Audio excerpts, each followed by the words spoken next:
आई थी। वो बहुत समझदार और मेहनती थी। उसने आते ही घर को अच्छी तरह संभाल लिया था। उसकी सास भी अपनी बहू से बहुत खुश थी।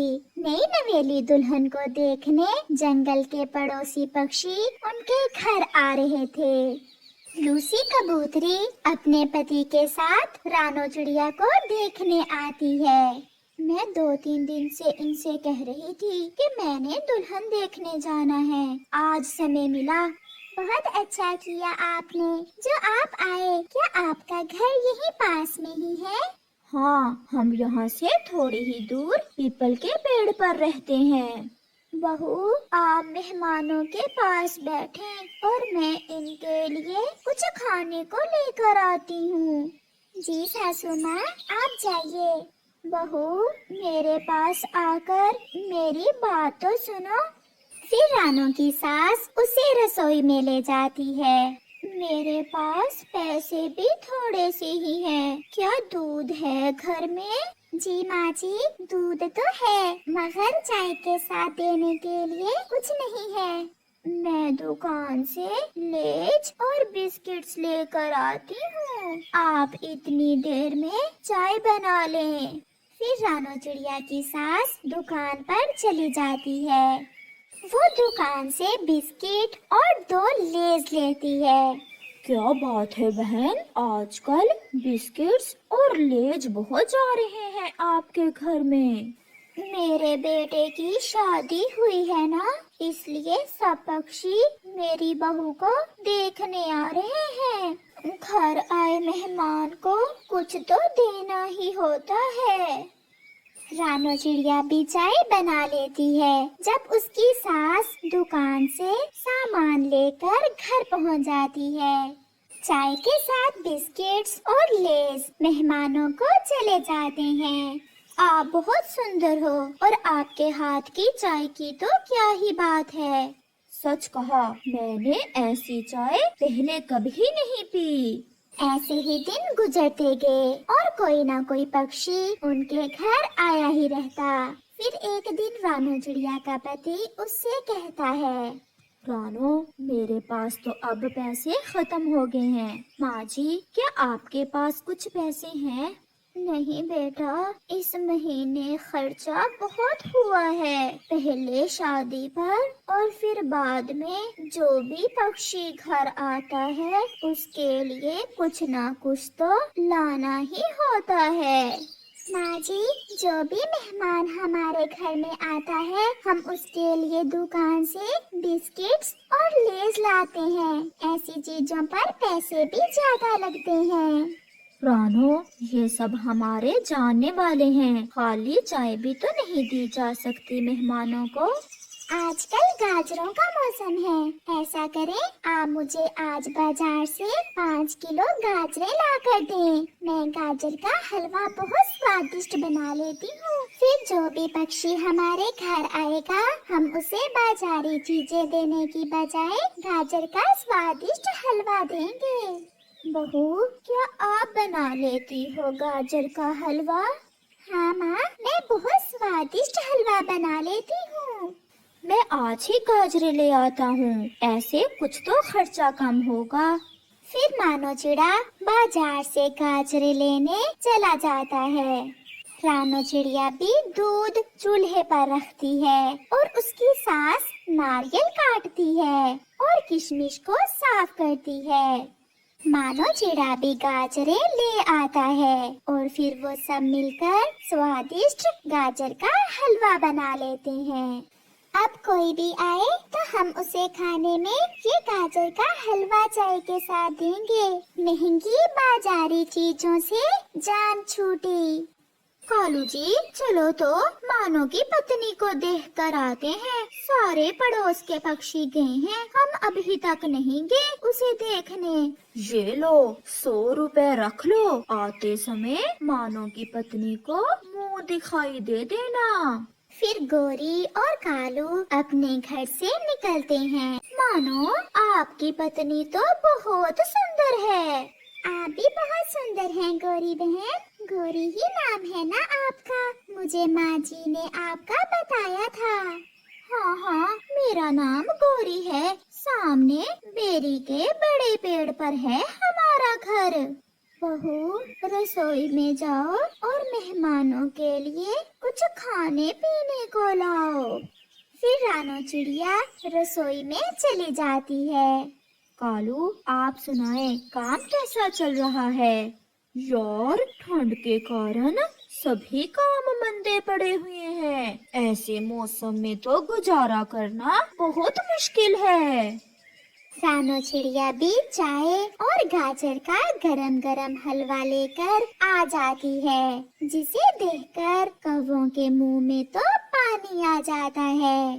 गाजर का हलवा तो मुझे बहुत पसंद है। फिर कौवा और कौवी गाजर का हलवा खाते हैं। ये हलवा घर में बनाया है क्या? हाँ, ये मेरी बहू ने बनाया है। बहुत स्वादिष्ट था। सच पूछे तो मैंने इतना स्वादिष्ट गाजर का हलवा जिंदगी में पहली बार खाया है। बाजारी चीजों से पैसे की बर्बादी होती है और स्वाद भी इतना अच्छा नहीं होता। ये ले 100 रुपए, मुँह दिखाई। फिर गोरी और कालू रानो चिड़िया को मुँह दिखाई देकर चले जाते हैं। देखा माँ जी, पैसे की भी बचत और सारे मेहमान भी खुश। मेरी बहू तो बहुत समझदार है। क्या ये गाजर का हलवा केवल मेहमानों के लिए ही बनाया है या मुझे भी मिलेगा? मैं अभी गरम गरम चाय के साथ आपके लिए और माँ जी के लिए गाजर का हलवा लेकर आती हूँ। कुछ दिन गुजर जाते हैं। एक दिन मानो चिड़ा किसी काम से दूसरे जंगल जा रहा था कि रास्ते में तेज हवा शुरू हो जाती है और मानो चिड़ा तेज हवा से एक पेड़ से टकरा जाता है। वो गिर जाता है, उसका एक पंख टूट जाता है। कोई मेरी मदद करो, मैं घायल हो गया हूँ। मानो चिड़ा मदद के लिए ऐसे गुहार लगाता है। काफी देर बाद जब हवा रुकती है तो तोता वहाँ से गुजरता है। वो मानो को गिरा देखकर वहाँ आता है। आप तो बहुत घायल हो गए हो। मिठू, मुझे किसी तरह मेरे घर पहुँचा दो। फिर तोता एक ऑटो लेकर आता है और मानो को ऑटो में बिठाकर उसके घर छोड़ आता है। ये क्या हुआ? आपके पंख से तो खून निकल रहा है। मेरा बेटा ठीक तो है? ये क्या हो गया मेरे बेटे को? मैं ठीक हूँ, आप चिंता ना करें, मेरे पंख पर चोट आई है। मैं अभी बुलबुल को लेकर आती हूँ। फिर रानो चिड़िया बुलबुल को लेने जाती है। थोड़ी ही देर बाद वो बुलबुल को लेकर आ जाती है। मैंने जख्म पर पट्टी बांध दी है, मगर मुझे बहुत अफसोस है कि मानो अब आप उड़ नहीं सकोगे। पंख की हड्डी टूट गई है, 1 महीना लग जाएगा हड्डी के ठीक होने में। फिर बुलबुल वहाँ से चली जाती है। वो सारा परिवार रो रहा था क्योंकि मानो चिड़ा ही था जो उस सारे परिवार के लिए कमाई करके लाता था। ऐसे ही कुछ दिन गुजर जाते हैं और घर में सारी खाने की चीजें खत्म हो जाती हैं। माँ जी, ऐसे कैसे चलेगा? घर में कुछ भी नहीं बचा। बहू, आप गौरी कवि के पास जाएं और उससे कुछ पैसे उधार ले आए। फिर रानो चिड़िया गौरी कवि के पास जाती है। रानो, आप चिंता न करें, मानो जरूर उड़ने लग जाएगा। मुश्किल दिन है, गुजर जाएंगे। मैं आपको ये 500 रुपए जल्द लौटा दूंगी। रानो, मेरी एक बात मानो, ऐसे आपके घर का गुजारा नहीं होगा। मैं तो कहती हूँ कि आप गाजर का हलवा बनाओ और उसे बेचना शुरू कर दो। मुझे पूरा विश्वास है आपका गाजरों का हलवा हाथों हाथ बिकेगा। ये सुनकर रानो चिड़िया बहुत खुश हो जाती है। गौरी बहन, मुझे तो ये ख्याल ही नहीं आया मैं ऐसा कर सकती हूँ। मैं अपने परिवार को सहयोग दे सकती हूँ। मैं ऐसा ही करती हूँ। फिर गोरी कौवी रानो चिड़िया के साथ जाती है। वो दोनों बाजार से गाजरें लेती हैं और घर जाकर रानो चिड़िया गाजर का हलवा बनाना शुरू करती है। गोरी बहन, आपका बहुत बहुत धन्यवाद जो आपने हमें रास्ता बताया। फिर उस दिन के बाद रानो चिड़िया गाजर का हलवा बेचना शुरू कर देती है और उसके घर का अच्छा गुजारा होने लगता है। रानो, इतने पैसे तो मैं भी कमा कर ना लाता था जितने आप गाजर का हलवा बनाकर कमा लेती हो। मेहनत करने में कोई हर्ज नहीं है। मुझे बहुत खुशी है कि मैंने अपने घर के लिए कुछ किया। ऐसे वो सब खुशी से रहते हैं। माँ जी, ये मिठाई किस खुशी में बांट रही हैं आप? मेरा बेटा कालू कौवा पुलिस में भर्ती हो गया है। अच्छी नौकरी मिल गई है मेरे बेटे को। फिर तो माँ जी बहुत खुशी की बात है, हमारे लिए भी और आपके लिए भी। माँ जी, परंतु कालू तो बहुत नालायक था, फिर पुलिस में कैसे भर्ती हो गया? मेरे भाई का जाने वाला था एक पुलिस में, बस कुछ दे लेकर भर्ती करवा दिया है। आप ये मिठाई खाएं। कालू कौवे की माँ मिठाई चिड़िया को देकर वहाँ से चली जाती है। माँ, बांट आई हो मिठाई? हाँ हाँ, मैं पूरे जंगल में मिठाई बांट आई हूँ। माँ, मजे की बात ये है कि मेरी ड्यूटी भी इसी जंगल में लग गई है। कालू बेटा, अब तनख्वाह से काम नहीं चलेगा। तुम्हें भर्ती करवाने के लिए तुम्हारे मामा जी ने 1 लाख रिश्वत दी है। उसके रुपए भी जल्द वापस करने होंगे। माँ, 1 लाख क्या?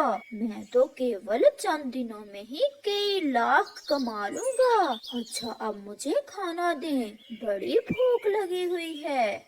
दूसरे ही रोज कालू कौवा अपनी यूनिफॉर्म पहनकर बरगद के बड़े पेड़ पर जाकर बैठ जाता है।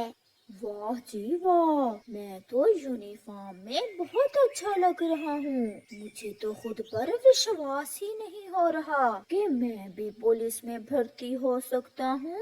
कौवा बैठा ऐसा सोच रहा था कि सामने से तोता आता हुआ उसे दिखता है। तोता आ रहा है, इसे डरा धमका कर कुछ माल कमाता हूँ। ओए तोते, रुको रुको, मेरी बात सुनो। जी जी सर, क्या हुआ? मैं तो अपना भोजन ढूंढने जा रहा हूँ। तुम्हारे खिलाफ रिपोर्ट आई है कि तुमने किसान की फसल से लाल मिर्ची चुराई है। तोता तो लाल मिर्ची खाता ही किसान की चुरा कर था, इसलिए तोता डर जाता है। क्या सर? मैंने तो बस। मुझे सब पता है, अब सीधे से बताओ, जेल जाओगे या फिर? बताइए बताइए पुलिस वाले कौवे सर जी, दूसरी क्या ऑप्शन है? समझदार हो, कुछ लेन देन करोगे तो तुम्हारी जान छुड़वा दूंगा। सर जी, मेरे पास घर में मेरी पत्नी का एक हार है, वो सोने का है, मैं वो आपको ला दूंगा। प्लीज मेरी जान छुड़वाएं, मुझे जेल जाने से बहुत डर लगता है। सुना है वहाँ बड़े बड़े मच्छर होते हैं। तो फिर जल्दी से लाओ वो हार। तोता तुरंत वहाँ से वापस अपने घर हार लेने चला जाता है। बेटा कालू, ये हार तो खालिस सोने का है, ये कहाँ से ले लिया? माँ जी, ये तो पहले दिन की कमाई है, तोते से लिया है। मैंने उसे झूठ मूठ ही कहा कि तुमने किसान की लाल मिर्ची चुराई है। वो डर गया और मुझे ये हार ला कर दे दिया। अब मुझे विश्वास हो गया है कि मेरा बेटा बहुत कमाई करेगा। फिर क्या था कि कालू कौवा रोज रास्ते में बैठ जाता और हर आने जाने वाले पक्षी को डराता रहता और उससे